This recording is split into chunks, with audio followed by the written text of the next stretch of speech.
Bienvenue dans cet épisode ou dans cette vidéo concernant le choc des astrologies. Je vais vous comparer deux grands noms de l'astrologie occidentale française, André Barbeau et celui qui a choisi le pseudonyme d'Hadès. Pourquoi je les compare aujourd'hui? Alors j'imagine que ceux qui sont les plus familiers avec leur travail respectif peuvent trouver ma démarche déplacée. Bon, à vous, je vous demande juste un tout petit peu de patience. À tous les autres qui ne les connaissent pas du tout ou superficiellement, mais qui veulent progresser en astrologie, cette vidéo va être capitale pour vous. Je commence d'abord par ce qui les unit, car il y a vraiment pas mal de choses. D'abord, ce sont deux contemporains français. Monsieur Barbeau est né le 1er octobre 1921 et Hadès 10 ans plus tard, le 6 novembre 1931. Ils sont tous les deux nés dans l'entre-deux-guerres et ils ont tous les deux connu la Deuxième Guerre mondiale et je pense que tous les deux ont servi. D'ailleurs, ils étaient de jeunes hommes pour les femmes lorsque nous, les femmes françaises, ont eu leur première victoire pour leur émancipation, droit de vote, etc. Ils sont tous les deux des vulgarisateurs de l'astrologie, plus de 30 ouvrages d'astrologie chacun à leurs actifs. J'ai compté 34 ouvrages pour Monsieur Barbeau, c'est comme ça que je vais l'appeler, et 47 pour Hadès. Et étant tous les deux des astrologues praticiens et enseignants, j'estime qu'ils avaient tous les deux à cœur d'accompagner l'homme dans sa vie. Donc jusque-là, tout va bien. Sauf que si j'ai intitulé cette vidéo Le choc des astrologies ou quelque chose du genre, vous doutez bien que leur démarche était différente ou devrais-je dire tout de suite radicalement opposée. Et donc c'est le sujet de la vidéo. Donc à travers leurs ouvrages fondateurs, je vais vous fixer sur leur approche de l'astrologie. L'intérêt pour vous dans tout ça, parce que c'est le plus important, est de savoir laquelle des méthodes des deux vous aidera le mieux à comprendre l'univers de l'astrologie, de comprendre la place de l'homme dans l'univers et surtout, évidemment, de pouvoir enfin lire vos thèmes de naissance et faire vos prévisions personnelles avec de la clarté, de la justesse et surtout de la liberté. Donc bienvenue sur Astro by Gis.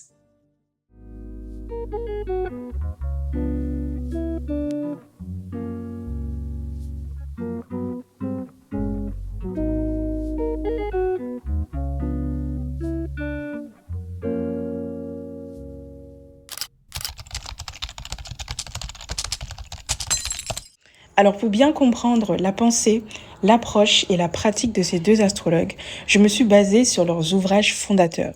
Donc autrement dit, ceux pour lesquels ils sont les plus connus. Pour Monsieur Barbeau, c'est le traité pratique d'astrologie sorti en 1961 et aussi de la psychanalyse à l'astrologie. Et j'ai rajouté personnellement la collection des zodiacs, donc c'est 12 livres d'astrologie divisés pour chacun des signes où il va, on peut dire, en profondeur sur chacun des signes selon son approche. Donc on va commencer par Monsieur Barbeau, vu qu'il était l'aîné des deux. Je rappelle qu'il a 10 ans de plus que Hadès. Donc quelle était l'astrologie de Monsieur Barbeau? Faut savoir déjà que c'était un astrologue très populaire, très respecté, il est toujours, et très apprécié par le public français et à l'international. Ses ouvrages se sont vendus en millions, si bien qu'il y a 80% de chances que la plupart d'entre vous, vous possédiez au moins un de ses livres, pas forcément les ouvrages fondateurs, où il va vraiment expliquer sa démarche astrologique, mais plus où il va juste démontrer ce qu'il sait faire, on va dire. Donc ces livres s'adressent en général à un public débutant et à certains intermédiaires en astrologie. Je dirais que le niveau de langue, c'est celui il s'exprime comme un érudit et mais c'est sans que ça soit hors de portée pour les personnes qui sont lettrées. Et personnellement, j'ai lu 14 de ses ouvrages sur 34. Donc sa pensée est à la base de l'immense majorité des astrologues français modernes. Sa descendance directe est même d'ailleurs sur YouTube et ils ont des plateformes. À chaque fois que vous verrez le mot Barbeau, il y a de grandes chances que voilà, ce soit ses descendants ou sa famille du moins. Il a structuré donc l'approche que vous avez. Il a été à la base de l'écriture des livres que vous lisez en astrologie et aussi des contenus que vous écoutez et aussi des communautés que vous financez, je dirais même. Donc, qu'en est-il de cette astrologie? Donc, si vous voulez, j'ai résumé ces livres par rapport à ce que j'en ai à ce que j'ai compris, l'astrologie est une science humaine du symbolique pour lui. Monsieur Barbeau définit l'astrologie comme une discipline interprétative, non expérimentale. C'est une discipline qui ne mesure pas, mais qui signifie. Donc pour lui, les positions planétaires ne causent rien, elles expriment simplement des formes symboliques de la vie psychique et sociale. Pour lui, le ciel reflète l'inconscient. L'astrologie et la psychanalyse partagent un même territoire, hein, l'inconscient collectif. Donc les planètes pour lui sont des archétypes cosmiques des forces intérieures. Leur configuration représente la structure psychique de l'être et ainsi donc le thème natal est la carte véritablement de l'inconscient individuel selon lui. Ensuite, il partage le fait que pour lui, le principe de correspondance remplace la causalité. Donc, il faut savoir qu'il a écrit le traité pratique d'astrologie à une époque où l'astrologie était constamment vue comme quelque chose d'à part, quelque chose qui n'est pas scientifique, qui n'a pas de valeur. Et c'est son ouvrage, il passe plusieurs pages, une dizaine de pages, je pense, de souvenirs, à essayer de rétablir la vérité sur l'astrologie. Enfin la vérité, à essayer de crédibiliser plutôt l'astrologie, pour les personnes qui sont dubitatives. Donc, Monsieur Barbeau récuse en fait toute action physique des astres. Il parle d'une correspondance symbolique entre le macroscope, pardon, le macrocosme, je vais y arriver, et le microscope, et il s'exprime une analogie de structure. Donc l'astrologie pour lui est un langage de forme. Les astres sont des signes et non pas des agents.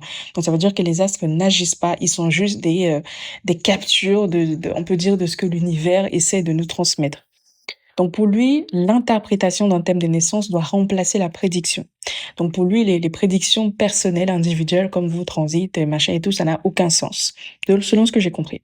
La tâche de l'astrologue, selon lui, c'est de déchiffrer du sens et non d'annoncer des événements. Donc les cycles, les transits, les progressions décrivent des phases de développement et de tensions psychiques. Donc tout pour lui s'explique de manière psychologique. Ça veut dire que quand vous faites vos transits, au lieu de vous dire qu'il va vous arriver un événement de la vie, ce sera pour lui juste un événement de la tête, en fait. Bon, est-ce que vous avez compris? J'espère que je m'exprime bien. Et il prévoit par exemple que le thème de naissance a une structure dynamique, donc le thème n'est pas un destin figé, mais un système qui vit selon les relations. Autrement dit, chaque planète, signe et maison représente une fonction psychique, selon lui. Donc les aspects traduisent des tensions ou des harmonies entre ces fonctions et ils révèlent la structure de la personnalité et des conflits internes. Donc vous comprenez déjà là que tout tourne autour de la psyché, de la psychanalyse. Ensuite, pour lui, la psychologie, c'est vraiment la clé de l'interprétation. Monsieur Barbeau voulait fonder une astrologie. Il a véritablement fondé une astrologie psychologique proche des démarches freudiennes et jungiennes. Je pense que c'est comme ça que ça se prononce. Il parle de complexe, de pulsion, d'inhibition. Vraiment, pour lui, la carte du ciel, c'est un outil d'analyse psychique. Et pour lui, le travail de l'astrologue doit conduire à une prise de conscience comme l'analyse conduit à l'élucidation du moi. Donc l'astrologie doit s'émanciper, selon lui, du traditionnel. Il critique les astrologues anciens ou populaires qui prétendent lire des certitudes. Pour lui, le symbolisme ne commande pas les faits, il l'oriente. Voilà, c'était cette fameuse phrase, le thème ne commande pas, le thème ne... Il y a une expression comme ça, moi laquelle j'ai oublié. Pour lui, en fait, l'astrologie ne dicte pas la vie, elle prévoit les tendances, voilà, et les choix possibles. Et pour lui, en fait, l'expérience et la vérification priment sur le dogme. Donc, il part du principe que toute approche de l'astrologie doit vraiment être scientifique, vérifiable, prouvable, comme une vraie science, en fait. Et donc, Monsieur Barbeau, pardon, rejetait tout ce qui concernait l'ésotérisme de l'astrologie, parce qu'il considérait que ça n'avait pas de preuves et que la tradition astrologique jusque-là, en fait, répétait des choses sans contrôler. Et pour lui, en fait, tout ce qui a de la valeur en astrologie doit être soumis à une vérification empirique. Les symboles, pour lui, ésotériques, doivent être confrontés à la réalité vécue systématiquement et on peut dire même à des statistiques, sinon il faut mettre ça à la poubelle. Pour lui, l'astrologue doit observer, comparer, corriger et construire une pratique rationnelle du symbole. L'astrologie, c'est aussi pour lui un dialogue interdisciplinaire. Donc il cherche à inscrire l'astrologie parmi, comme je vous ai dit, les sciences humaines. Donc il veut que l'astrologie ait la même place que par exemple la psychologie, la sociologie, l'histoire et la philosophie. Pour lui, elle ne doit absolument pas s'isoler de ces disciplines, mais dialoguer avec les savoirs modernes pour se renouveler, en fait. Donc, il partait déjà du principe que beaucoup d'aphorismes, beaucoup de règles de la tradition astrologique occidentale qui vient de la tradition gréco-romaine plutôt, on pourrait même dire gréco-arabe, mais bon, on va en parler une autre fois, doit être mis de côté pour vraiment garder les choses qui, pour lui, ont de la valeur. Je vais vous expliquer un peu plus tard ce que ça veut dire quand je vais comparer à la manière dont Hadès approche l'astrologie. L'astrologie, pour lui, devient vraiment un outil de connaissance globale de l'homme dans son rapport au monde, et elle a principalement, de ce que j'ai lu, hein, vraiment j'ai lu beaucoup de ses ouvrages, une dimension collective et historique.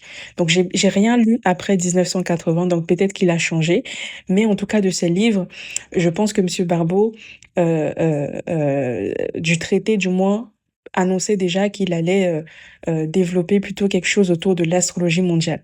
Et pour lui, les cycles planétaires ne régissent pas simplement les individus, mais aussi les civilisations, et chaque conjonction majeure traduit un moment de mutation historique ou spirituelle du collectif humain. Donc pour lui, l'éthique de l'astrologue, c'est que le praticien en astrologie doit agir avec prudence, avec humilité et avec conscience morale.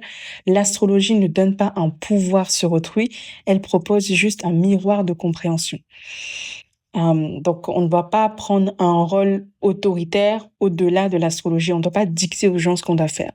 Et pour lui, le rôle de l'astrologue, c'est d'accompagner la liberté de l'individu, donc de lui faire savoir toutes les possibilités et les potentiels, hein, clairement, de son thème de naissance, et non de l'enfermer dans des prédictions qui, pour lui, sont toujours fixées et figées. Et enfin, je dirais que l'astrologie, pour lui, c'est la connaissance de soi et du monde. Donc, pour lui, la visée ultime est l'unité de la psyché et du cosmos. Et donc, l'homme se connaît en reconnaissant les rythmes célestes comme reflet de ses propres rythmes intérieurs. Et l'astrologie devient donc une voie de lucidité et d'harmonisation, non de croyance.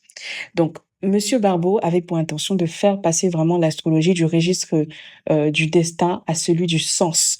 Donc, on sort du côté, on s'éloigne totalement du déterminisme et ce que lui, il estime le fatalisme pour essayer de donner du sens et je dirais, ça c'est mon interprétation, justifier certains comportements, certains schémas humains. Et pour lui, il substitue à la causalité céleste une correspondance psychique au dogme traditionnel, une méthode empirique de divination, une hermétique du moi.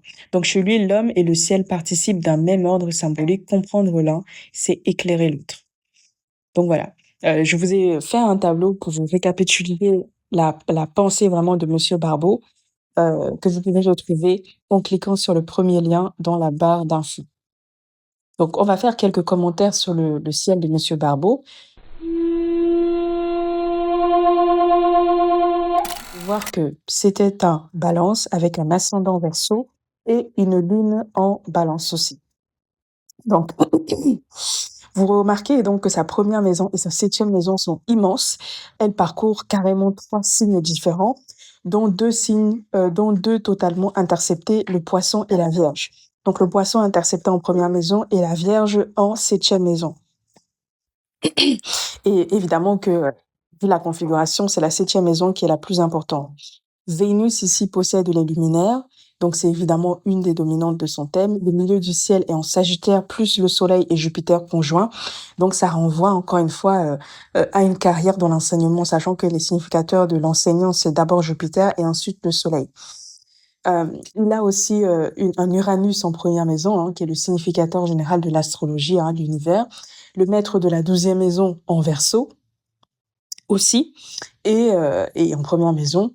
Et voilà, une autre des maisons, la 12e maison, qui est une maison qui signifie aussi l'astrologie. Donc voilà pour ce qui est de la pensée de Monsieur Barbeau. Est-ce que vous avez compris ce que je vous ai dit? N'hésitez pas à me dire si vous avez lu plus d'ouvrages, vous avez une autre perspective, à me le dire en commentaire. Mais je pense que... Quelle était l'astrologie d'Hadès?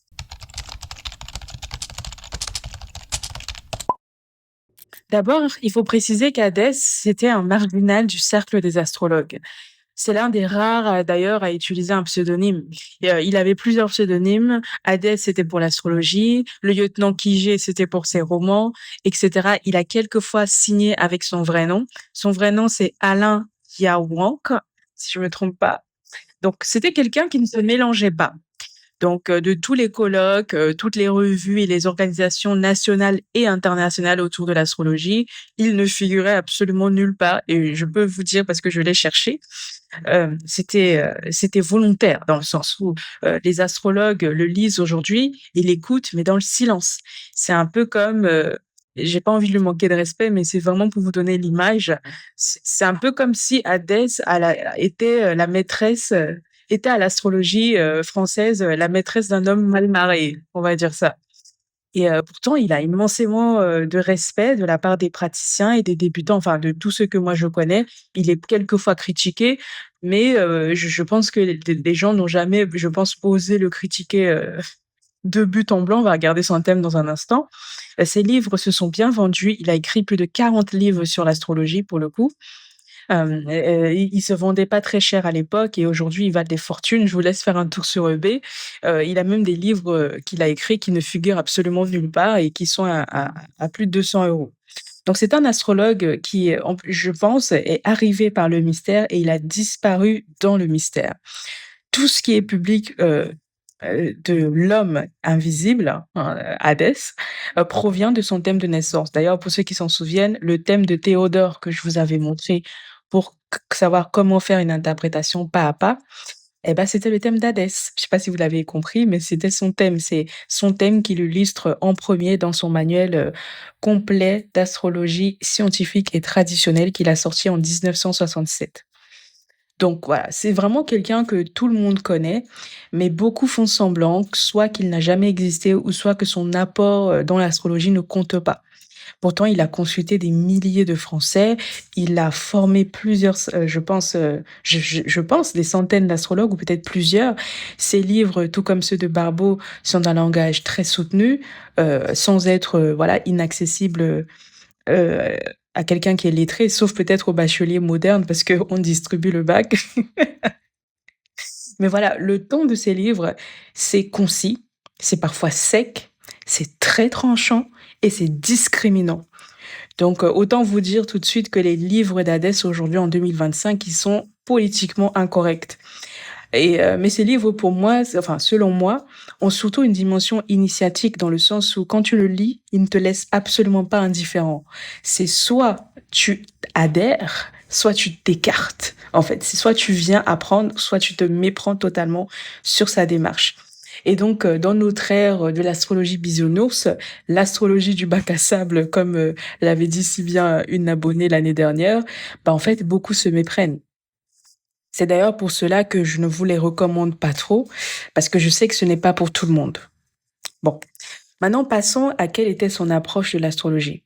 Pour lui, en fait, comme je vous ai dit, on va se baser à la fois sur son manuel complet d'astrologie scientifique et traditionnelle.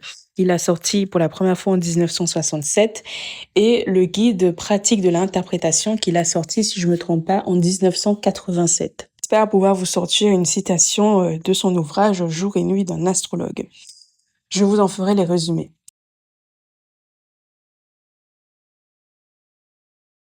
Donc pour Hadès, l'astrologie est une science traditionnelle et qui est censée être opérative.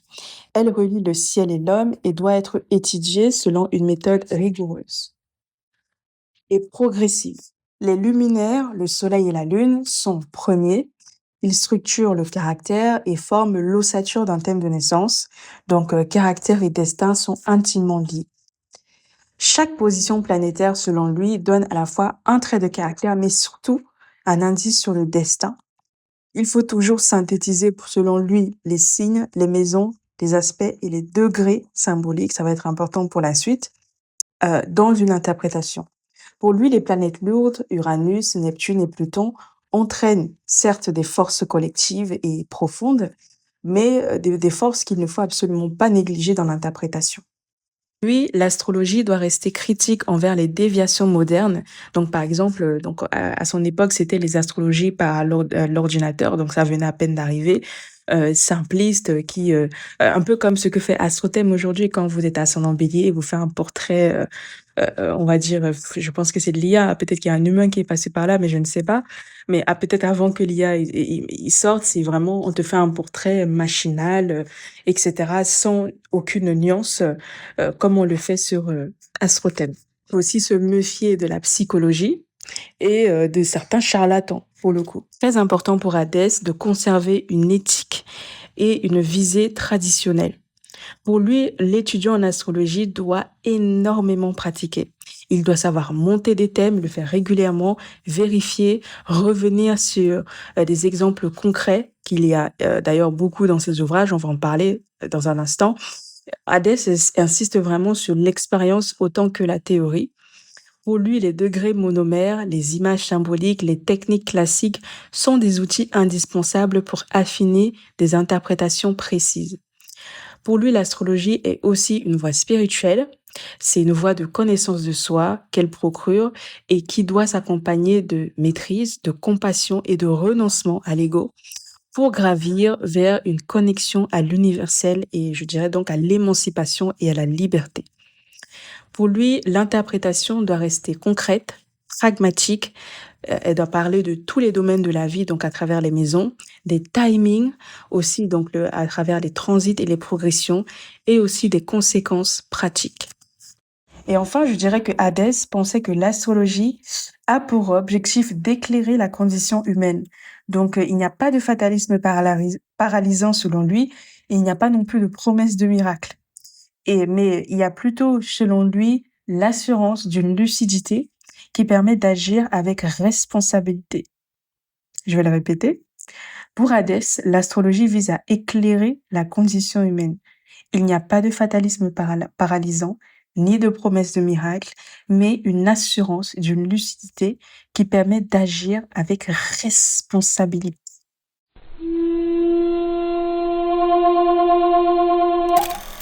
Si on regarde le ciel d'Hadès, donc c'est un scorpion avec un ascendant taureau et une lune en vierge. Et vous regardez son ciel, vous voyez que Saturne est au zénith de son ciel, 18 degrés, nos fameux 18 degrés. Il a un soleil sur la cuspide de sa 7e maison sur le descendant. Il a une lune mercurienne, il a une conjonction Soleil-Mercure en scorpion, d'ailleurs, et Vénus-Mercure en scorpion. Qu'est-ce qu'on pourrait dire pour Hadès? D'autres, la Lune est maître de Pluton, Pluton aussi est angulaire. Donc nous avons là le portrait d'un Saturnien, d'un Plutonien et d'un solaire. Non, essayons de comprendre pourquoi est-ce que ça clashait entre Monsieur Barbeau et Hadès.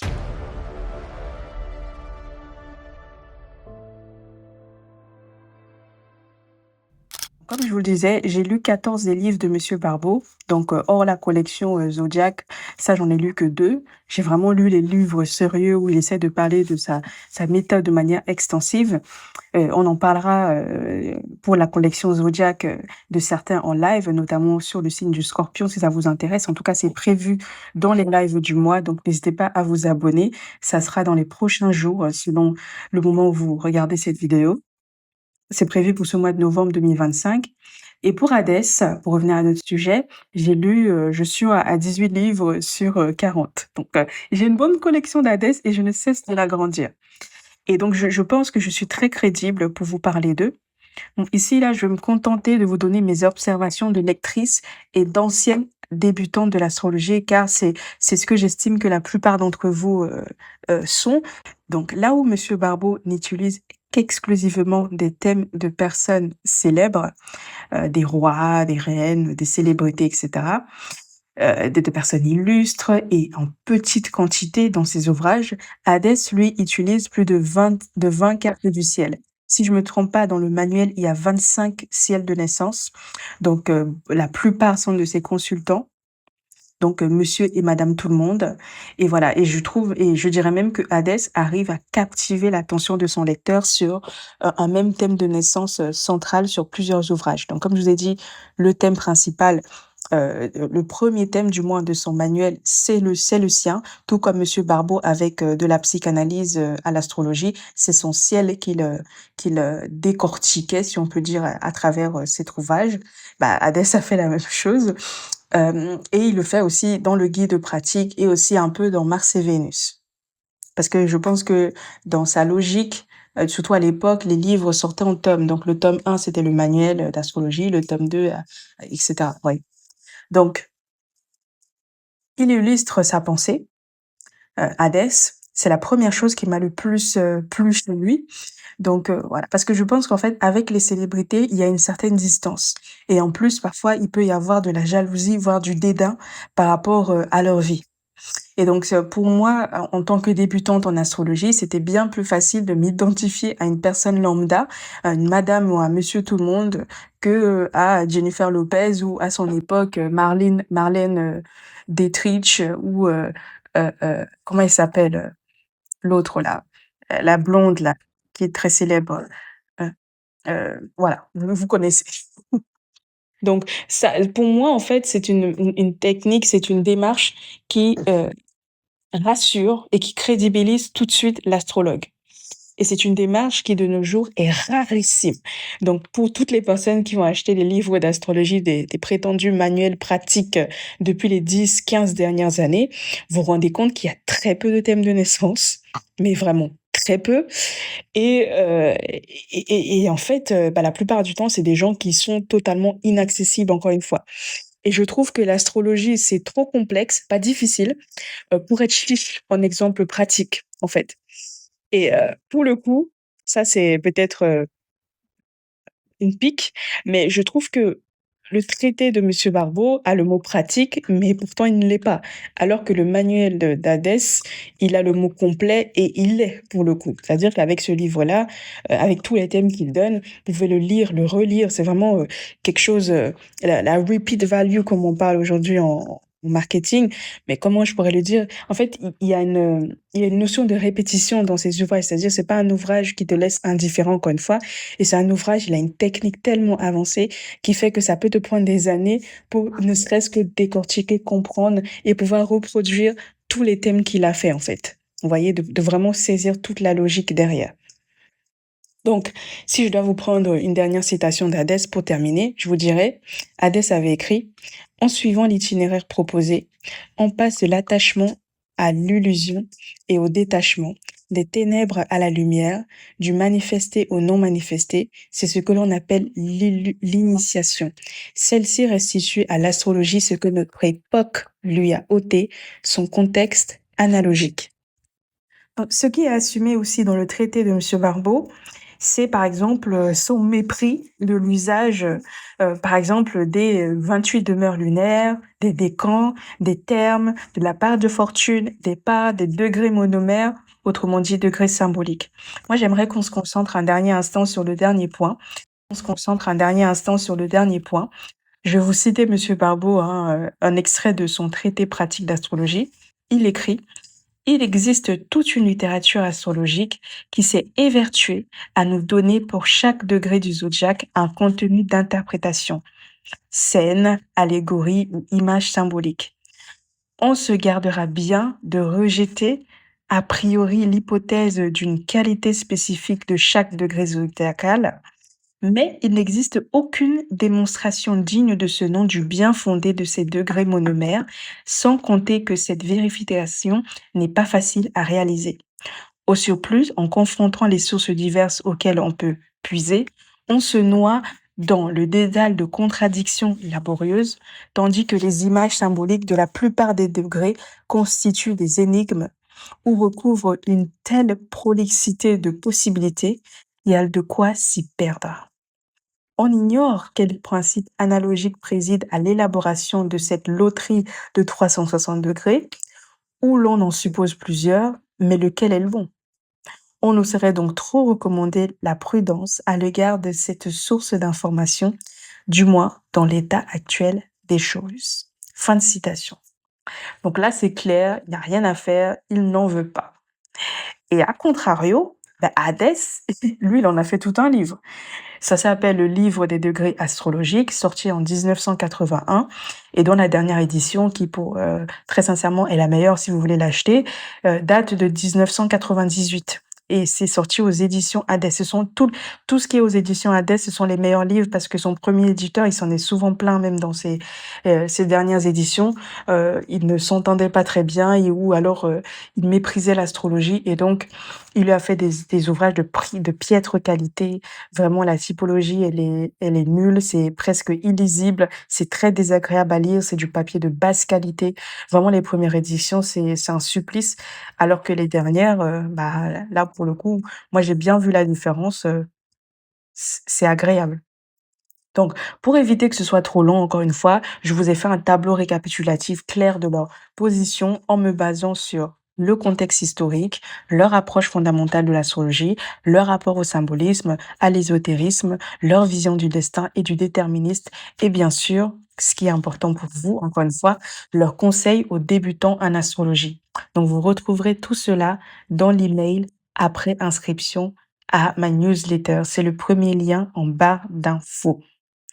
Donc, que pensez-vous, de tout ce que je vous ai dit à ce stade? Je vais essayer quand même de regarder les commentaires, publics sur leurs ouvrages et je vais vous les mettre, à l'écran.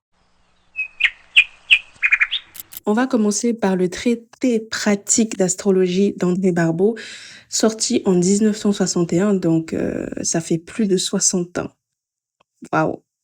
C'est écrit, à mon sens, ouvrage incontournable pour apprendre l'astrologie de manière rigoureuse et précise. Pour débuter, il faut s'aider des ouvrages vulgarisés et se servir de celui-ci pour compléter les bases. On y revient toujours même avec plus d'expérience. C'est l'ouvrage que tout astrologue doit absolument avoir. Cette personne a noté le livre 5 sur 5. Alors, comme c'est vieux, je m'attendais pas à avoir énormément de commentaires. Ça, c'est un commentaire qui date de 2010. Un commentaire qui date aussi de 2010. Excellent livre que je recommande tout particulièrement aux débutants. Il n'est pas d'une lecture hermétique à la portée de tous. Il ne résiste pas à l'achat de 2 tomes en interprétation, etc. OK? Pour tous et plus encore. Un autre commentaire qui date cette fois-ci de 2012, c'est avec ce livre que j'ai débuté l'astrologie il y a plus de 40 ans. L'aspect psychologique est bien développé, les références aux célébrités de l'histoire sont très intéressantes et offrent de bonnes références. Cependant, si c'est une bonne base, ce n'est pas suffisant pour, entre guillemets, faire de l'astrologie, fermer les guillemets. De nombreuses approches qui ont été faites après, notamment celles aux travaux de beaucoup de gens dont je ne citerai pas les noms, je vous laisse lire. Ils ne m'ont pas payé.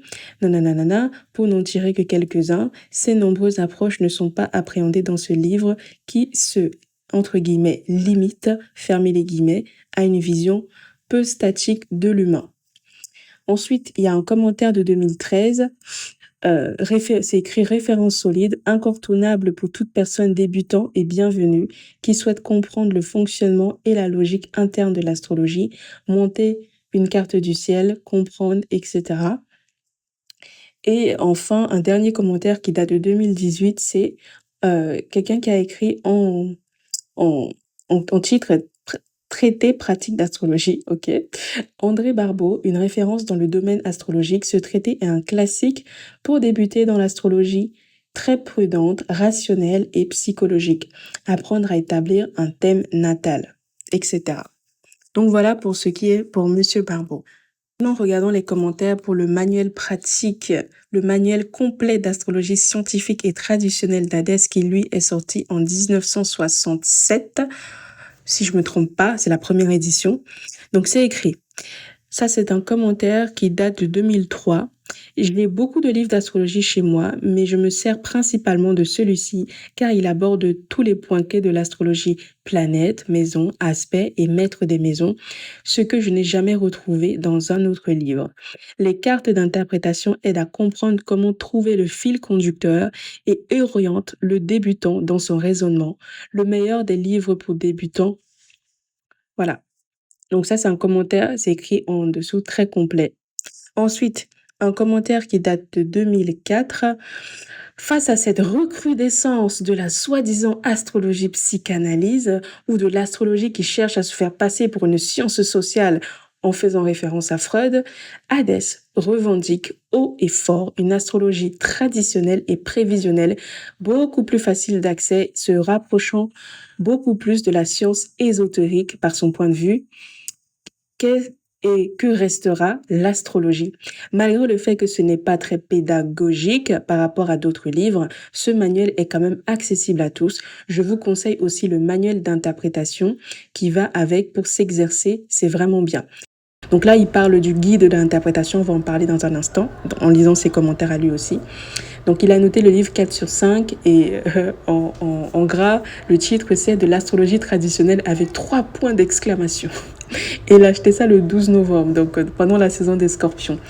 Et je viens de le remarquer, en fait, il y a 4 commentaires les 4 commentaires que j'ai trouvés ont tous été achetés quand le soleil est dans le signe du Scorpion. C'est excellent. J'avais même pas remarqué ça au début. Bref, ensuite, il y a un commentaire de 2006, 3 sur 5. C'est écrit l'astrologie traditionnelle. Bon, la personne a eu une faute d'orthographe. Ce livre est excellent pour apprendre à dresser une carte du ciel et en faire une analyse sommaire. Toutefois, l'enseignement m'apparaît plutôt dogmatique et les méthodes d'interprétation peu réalistes.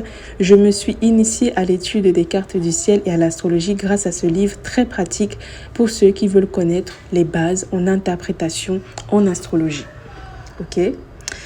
Et enfin, vous avez un commentaire qui date de 2013, donc là c'est la saison des Capricornes, et bah dis donc c'est le 16 janvier 2013, une personne avait écrit, j'ai effacé son nom parce que son nom ne nous sert à rien, j'ai pas envie qu'elle se fasse harceler ou je ne sais pas quoi, vous allez taper son nom sur Google et après on vient me faire des problèmes, pardon.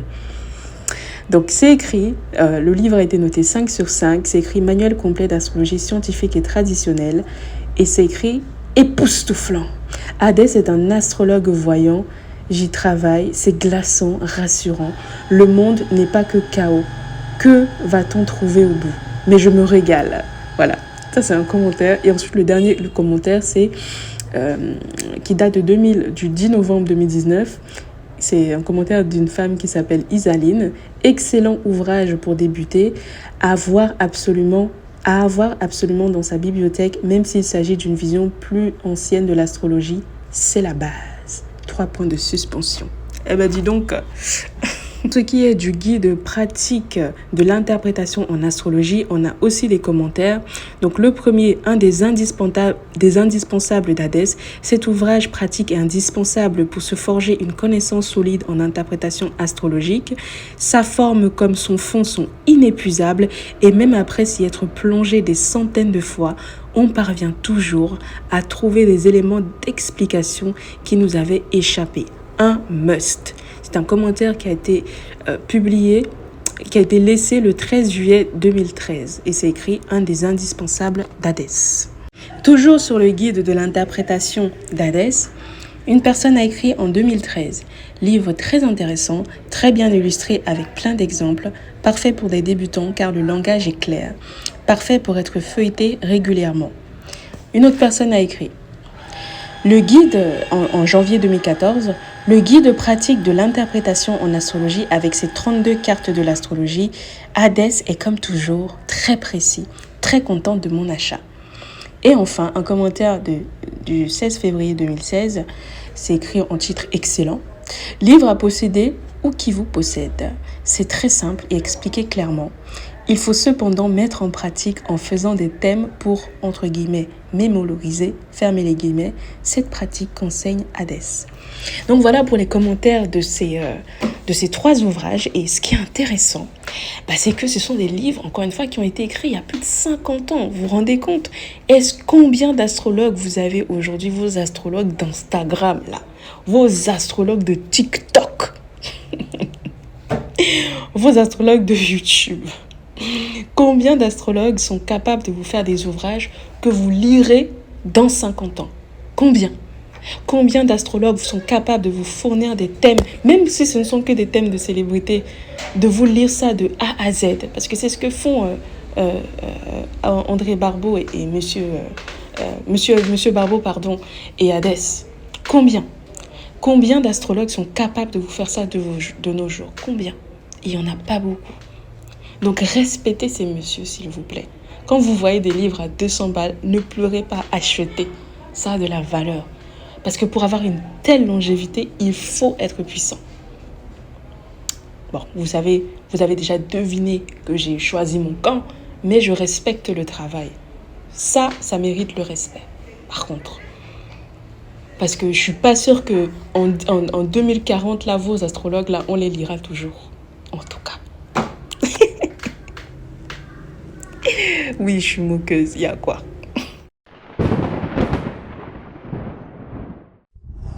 Que vous avez compris l'essence de la pensée de Monsieur Barbeau et d'Hadès, vous pouvez aisément comprendre que vous n'avez pas le luxe de faire un mixte des deux. L'un a fondé son approche et sa transmission sur une discipline que l'autre déteste. Il en a carrément fait un livre. Je vous le rappelle, de la psychanalyse ou le sacrement du diable. Ce titre me fait rire à chaque fois. Alors je l'ai lu, je n'ai jamais aussi bien dépensé 100 balles de ma vie. Voilà, donc pour revenir à des choses plus sérieuses, vous ne pouvez pas faire un mix. Et je vous rappelle encore que Monsieur Barbeau a influencé énormément de vos astrologues, énormément de créateurs de contenu. Donc c'est valable pour lui comme pour les autres. Je l'ai vraiment pris parce que c'est le père. C'est le père en France de tout ça. Mais il y en a plein, en fait, comme lui aujourd'hui. Et parfois, vous venez sur ma chaîne, vous ne comprenez pas mon approche, vous essayez de me mélanger avec des gens qui n'ont même pas les bases que moi j'ai, en fait. Et c'est là que vous posez des problèmes. Je vous ai fait une vidéo sur ce sujet qui viendra juste après celle-ci. Pour bien vous expliquer pourquoi j'ai choisi Hadès, je préfère passer par l'astrologie. Donc, j'aimerais vous donner un cadeau.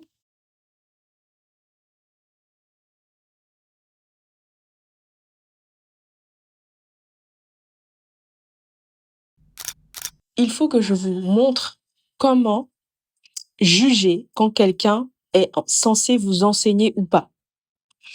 Donc, je vais vous faire cette démonstration. C'est vraiment un cadeau que je vous fais. Donc, remerciez-moi comme il se faut, comme il se doit, pardon. Pour savoir si quelqu'un est capable, est digne ou est censé, tout simplement, est destiné à vous enseigner, vous devez regarder dans votre thème et dans le leur les significateurs de l'enseignement. Quelqu'un qui est censé vous enseigner quelque chose va toujours avoir son Jupiter. Ce Jupiter, c'est le guide, c'est l'enseignant, en aspect avec votre 3e maison et ou votre 6e maison. Ce sont les maisons de l'apprentissage. Le Gémeaux, c'est le b.a.-ba et la Vierge, c'est vraiment là ce qu'on comprend. On rentre dans l'analyse, on rentre dans les méthodes, on prend des astuces. Le Jupiter de cette personne sera soit sur la cuspide de votre 3e maison ou de votre 6e maison, ou soit en aspect étroit au maître de ces maisons.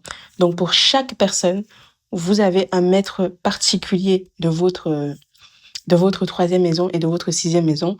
Regardez si ces maîtres-là sont en aspect avec le Jupiter de cette personne.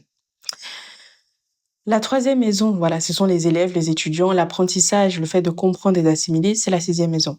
Les disciples, par contre, donc ceux qui sont censés suivre la voie de leurs enseignants, distiller ou distribuer ce qu'on leur a appris, bah ça, c'est plutôt la 5e maison. Donc si par exemple le Jupiter d'une personne touche, encore une fois avec les mêmes critères, votre 5e maison, il y a quelque chose qui va se passer. Et rappelez-vous toujours que l'aspect le plus important, c'est celui de la conjonction. Et d'ailleurs, je dirais même que voilà, le Jupiter ou le maître de la 9e maison de la personne, c'est la même chose. Parce que Jupiter n'est pas toujours maître de la 9e maison chez une personne ou chez un enseignant. Donc regardez si ce n'est pas Jupiter, le maître de sa 9e maison, mais regardez aussi et surtout Jupiter. C'est très important. Les deux en même temps.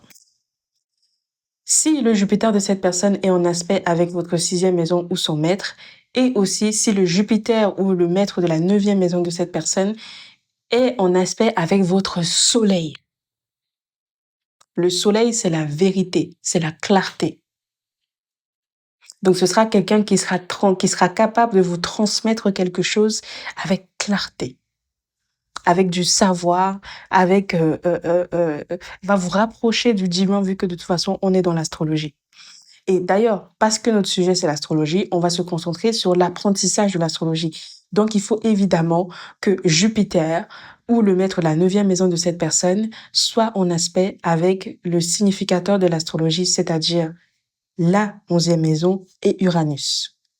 Donc, ce sont donc les aspects entre Jupiter ou le maître de la 9e maison de votre potentiel professeur qu'il faut mettre en lien avec le maître de votre 11e maison si ce n'est pas Uranus ou Uranus.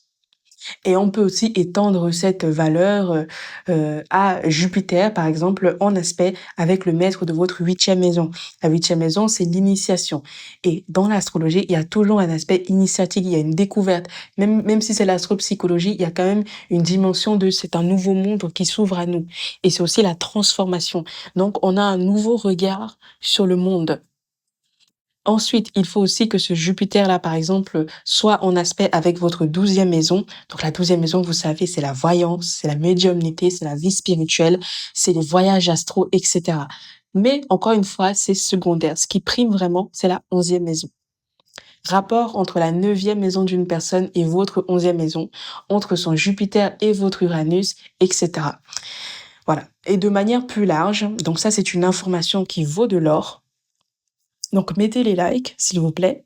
Lorsqu'une personne est censée avoir un impact significatif dans votre vie, cette personne aura toujours un astre conjoint à un des angles de votre thème ou à un de vos luminaires. Et ou à un de vos luminaires, donc votre soleil ou votre lune.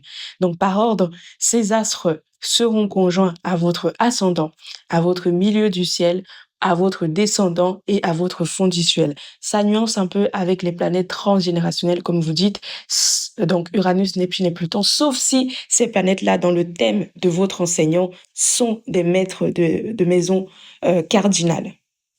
Je vous donne un exemple concret. Vous avez une personne qui est ascendant Lion, donc cette personne a nécessairement le descendant en Verseau, et donc le maître de son descendant, ce sera forcément Uranus. Donc Uranus a une importance significative. C'est lui qui est il représente une des planètes qui structure les fondements de la compréhension de cet individu. Donc, si cet Uranus se retrouve soit conjoint à votre lune, soit conjoint à votre soleil ou sur un angle de votre thème, alors là, cette personne-là aura un impact significatif dans votre vie. Ça peut être quelqu'un qui va rester très longtemps, ou ça peut être une personne que vous allez rencontrer quelques heures, une journée, etc. Mais cette personne-là aura toujours un profond impact. Et aussi, il faut prendre en compte la nature de la planète. Mais ça, je vous renvoie au symbolisme. Et je vous invite, encore une fois, à vous abonner à ma newsletter, car je vais vous sortir des articles, à suivre mon site internet, à suivre les formations que je vais vous faire à la sortie. On va vraiment rentrer bien plus en profondeur pour bien illustrer chacun de ces principes. Donc, n'hésitez pas, je vous ai donné beaucoup d'informations, à réécouter ce passage plusieurs fois si nécessaire et de tester surtout avec votre thème, de tester votre thème avec celui de vos potentiels enseignants, de vos potentiels formateurs, de vos potentiels des écrivains que vous aimez le plus, qui vont le plus influencer à votre sens. N'hésitez pas à regarder ça et aussi des philosophes que vous suivez. Ces bases-là que j'ai jugé l'influence que doit avoir Hadès et Monsieur Barbeau dans ma vie. Et c'est sur ça aussi que c'est basé mon choix. Encore une fois, moi, c'est ce que je vais vous donner tout de suite, c'est des informations que j'ai eues après. Tout de suite, quand j'ai appris l'astrologie, j'étais débutante comme tout le monde. Je ne savais pas repérer ces points communs, ces points connexes entre les thèmes de naissance. Ça, c'est des choses que j'ai appris plus récemment, sachant que c'est des auteurs que j'ai connus pour Barbeau il y a 10 ans et pour Hadès il y a presque 8 ans aujourd'hui. Alors, commençons par Monsieur Barbeau et moi. Vous avez son Jupiter natal en Balance qui est en trigone exact avec mon Neptune en Verseau. Et Neptune en Verseau chez moi, il est maître de ma 11e maison, donc qui signifie l'astrologie. Donc ça signifie bien qu'effectivement, il avait beaucoup de choses à m'apprendre. C'est d'ailleurs pourquoi j'ai lu plus d'une dizaine de ses livres sur le sujet. Maintenant, son ciel ne fait aucun aspect au maître de ma cinquième maison, donc les disciples, donc je ne suis pas censée être l'une de ses disciples. Son thème ne fait aucun aspect de, aux deux autres maîtres de ma onzième maison, donc Vénus et Jupiter. Jupiter qui est d'ailleurs très bien disposé dans mon ciel. Le seul aspect favorable entre son thème et moi concernant l'apprentissage de l'astrologie, c'est un trigone. Un trigone, c'est bien parce qu'il y a de l'harmonie, il y a de l'aide, il y a une influence intellectuelle et je dirais même intuitive vu les maisons qui sont impliquées, hein. Le Verseau, c'est quand même un signe très intuitif, mais pas plus. Il n'y a aucune conjonction entre son ciel et le mien. Et je vous ai dit que la conjonction, c'est l'aspect le plus important entre un thème et entre deux thèmes. Par contre, ce qui est intéressant, c'est qu'il a Pluton en Cancer chez lui, donc qui est maître de sa neuvième maison d'enseignement, qui est en opposition exacte avec mon Soleil en Capricorne. Donc autant vous dire que les ténèbres ici là s'opposent à la lumière. Donc ça signifie autrement que nos chemins allaient finir par se séparer, bien qu'il m'ait apporté des choses. Donc mon Soleil est chez moi, dans mon thème, est maître de ma quatrième maison en Lion et de ma 12e maison en Bélier. Et donc ma vie spirituelle, mes capacités extrasensorielles, mon mysticisme, sincèrement, ne va pas se développer grâce à Monsieur Barbeau, ni grâce à ses ouvrages, ni à sa descendance d'ailleurs. Donc toujours le maître de ma 9e maison en Scorpion, Mars en Vierge, est en carré avec mon Pluton natal. Donc ça veut dire là, par contre, clairement que ce n'est absolument pas lui qui est censé m'initier. Vous voyez? Donc ça, c'est la conclusion immédiate à faire pour Monsieur Barbeau et moi. Maintenant, regardons pour Hadès. Alors là, il y a de la matière. Il a, d'abord, on va commencer par les points fictifs, juste pour vous donner un ordre d'idée. Il a Jupiter en Lion, qui est en conjonction exacte avec mon nord en Lion dans ma 4e maison. Donc le maître de sa 9e maison, donc l'enseignement, par exaltation évidemment, Mars en Sagittaire, qui est le maître du Capricorne, est en conjonction exacte avec ma lune noire en Sagittaire. Donc ça concerne le fait qu'il est censé m'éduquer, me transformer en ce qui concerne mon rapport à la sexualité réelle, hein, la sexualité pratique, pas juste la sexualité en tant que concept, en tant qu'énergie. Ça, c'est plutonien. Mais la lune noire, ça concerne vraiment le coït. Voilà, je sais pas si c'est un mot qui passe sur YouTube, mais ça concerne l'acte, hein. Bon, on va en parler une autre fois, c'est un sujet assez vaste, mais retenez ça. Toujours ce Mars en Sagittaire, maître de sa 9e maison en Capricorne, par exaltation, et de sa 12e maison interceptée par le signe du Bélier, est en conjonction avec mon Pluton en Sagittaire. Donc, c'est réellement là le signe que c'est lui qui m'initie, c'est lui mon enseignant. Ses ouvrages, notamment, doivent m'aider à développer ma compréhension du symbolisme et de l'analogisme. Ce sont des choses qui relèvent de la 9e maison, de l'occultisme et de mes facultés mystiques. Ça, ce sont des choses qui relèvent de la 12e maison. Donc ça, c'est un aspect puissant, parce qu'encore une fois, on a là une conjonction. Ensuite, on continue. Ça, c'est des aspects favorables, mais pas de moindre puissance. L'un des significateurs de l'astrologie chez moi, donc le maître de ma 11e maison en Poisson, mon Jupiter en Poisson, est en trigone exact avec son Pluton en Cancer. Ce qui signifie que donc il va favoriser mon initiation, il va m'ouvrir les portes parce que c'est des conjonctions de signes d'eau. Donc là, on est vraiment dans l'accès à un savoir infini, pour le coup, par le Poisson. Il va par exemple m'initier à la découverte du monde invisible, hein. Ça, c'est des maisons mystiques, la 4e, la 12e maison, et aussi à une compréhension plus profonde de l'univers et du ciel. Bon. Et l'aspect le plus marquant de tous, mais alors ça, quand je vous dis ça, là, ça répond vraiment à ce que je vous ai dit sur le fait que quand quelqu'un a un astre angulaire à angulaire, un de ces astres angulaires dans votre ciel, ça c'est quelqu'un. Son soleil en scorpion est sur la cuspide de mon descendant. Je suis ascendant taureau. Donc son solaire est angulaire dans mon thème natal. Et d'ailleurs, on a l'ascendant, on a le même ascendant au même degré.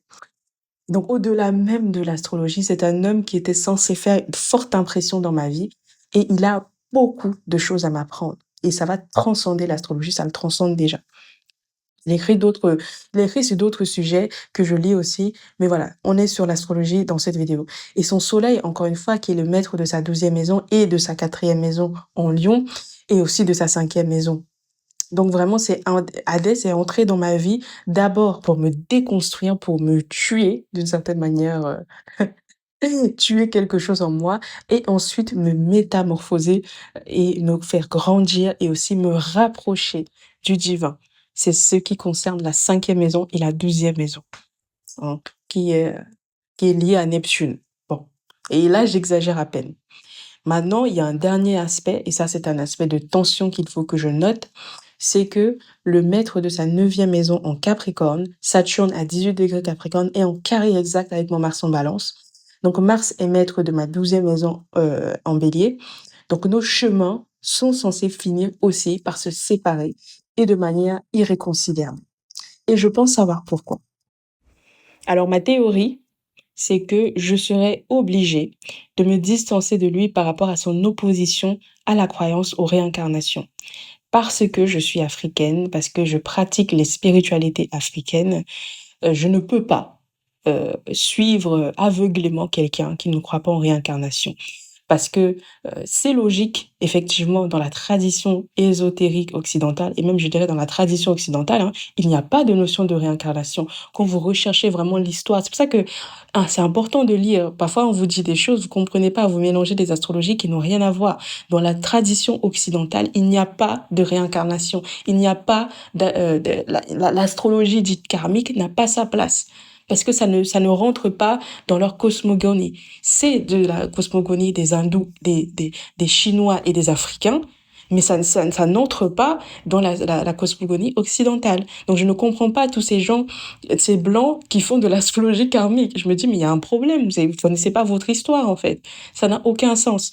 Mais moi, comme je sais que vous savez que je ne suis pas des religions révélées, je ne pratique pas ces religions-là depuis mon enfance, je les ai rejetées en bloc. En fait, je ne peux pas. Et aussi, voilà, je ne peux pas, selon ma spiritualité, suivre quelqu'un qui pense que le culte des ancêtres, ça n'a pas de place, parce que dans la notion de culte des ancêtres chez les Africains, il y a la notion de réincarnation. Il y a la notion que mon arrière-grand-mère paternelle, elle est capable de se réincarner dans ma fille. Je lui ai donné son nom, alors que je l'ai connue, je l'ai vue 3 fois dans ma vie. Vous voyez? Il y a la notion que j'ai mon grand-père paternel qui s'est réincarné dans mon petit frère, qui s'est réincarné dans un de mes cousins. Ça, chez nous, ça a une valeur. Chez les Blancs, non. Donc, c'est rien que pour ça, je sais que je suis obligée de me distancer d'Hadès à partir d'un certain niveau. Et donc, et d'ailleurs, si on suit même la logique, je devrais plutôt vous enseigner l'astrologie indienne, en réalité, parce que c'est celle qui se rapproche le plus de ma tradition. Mais bon, chaque chose en son temps. Je n'aime pas tout mélanger, comme je vous l'avais annoncé il y a quelque temps. Voilà, je suis de nouveau étudiante en astrologie. Je pense que je suis arrivée à un très bon niveau en astrologie occidentale, surtout traditionnelle. Mais aujourd'hui, je veux rajouter, comme je vous ai dit, j'ai étudié toutes les astrologies. Je rajoute les astrologies africaines parce qu'il n'y en a pas qu'une seule. On s'en fout de l'astrologie égyptienne. J'en ai marre qu'on m'en parle. Je n'en peux plus. Il n'y a pas que l'Égypte en Afrique, bordel de merde. En fait, il y a plein d'astrologies en Afrique, mais ça, je vous laisse découvrir. Et aussi l'astrologie indienne et l'astrologie chinoise. Parce que les Chinois aussi, ils ont aussi cette notion de culte des ancêtres qui est très intéressante dans leur tradition, pour moi. Et voilà, ça, c'est quelque chose que je fais vraiment très lentement et très progressivement. Je ne veux pas tout mélanger et vous non plus, vous ne devez pas tout mélanger. Quand j'entends quelqu'un me dire je m'intéresse à l'astrologie occidentale, chinoise et indienne, mais je me dis mais qu'est-ce qui va pas? Pourquoi tu fais ça? Et ne t'étonne pas que tu n'arrives pas à lire ton thème de naissance. C'est logique. Tu mélanges l'eau et l'huile et le piment et le sucre et le sel. Ce n'est pas possible, en fait. Qu'est-ce que tu vas avoir comme goût à la fin? Mais voilà, c'est vraiment que lorsque je me suis sentie à l'aise, suffisamment à l'aise en astrologie occidentale pour que j'ai commencé à bifurquer vers d'autres astrologies. Maintenant, je peux m'offrir le luxe de me diversifier. Mais vous, là, qu'est-ce que vous faites? Soyez humble, soyez patient.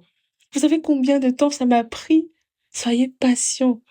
Tout vient à point, à qui sait attendre. Donc, messieurs et mesdames, en conclusion de cette longue vidéo que j'espère vous aura plu, vous aura éclairé, je vous ai enfin, oui, 4 ans plus tard, présenté de manière, j'espère, claire, mon approche de l'astrologie, vraiment tout mon parcours. Et voilà, parce que ce sont les auteurs que j'ai le plus lus en astrologie, tous les deux. J'espère cette fois-ci que enfin, vous allez cesser de me comparer à vos astropsychologues. Vous allez cesser de me mélanger à des gens qui n'ont même pas les mêmes bases que moi. L'astropsychologie, pour moi, fait partie de ma pratique de l'astrologie, mais elle n'en est pas la base, elle n'en est pas le centre. En tout cas, je l'ai largement décentré et je pense que je l'ai beaucoup prouvé à travers les contenus que je fais. Donc, je vous invite à votre tour à être cohérent sur vos sources d'apprentissage, car c'est ça la véritable clé pour évoluer en astrologie. Hadès et les disciples de Monsieur Barbeau et Monsieur Barbeau ne se mélangent pas. Voilà, je vous explique un peu mieux dans la prochaine vidéo que je vous ai fait. Je vous la recommande juste à la fin de cette vidéo. Et aussi, je vous la mets en barre d'infos. N'hésitez pas à la regarder. Et elle vous explique les 5 erreurs fatales que vous faites qui vous empêchent de progresser en astrologie. Merci de m'avoir écouté et puis je vous dis à très bientôt dans un prochain épisode sur Astro by Gis. Dites-moi ce que vous avez pensé de cette vidéo en commentaire. Je vous attends, j'ai vraiment hâte de vous lire. Ou sinon, écrivez-moi par mail pour ceux qui veulent ne pas laisser de traces car je vous connais. On a une forte communauté de plutoniens et de scorpions aussi, là, les gens qui veulent toujours rester dans l'ombre. En tout cas, je vous attends. À très vite.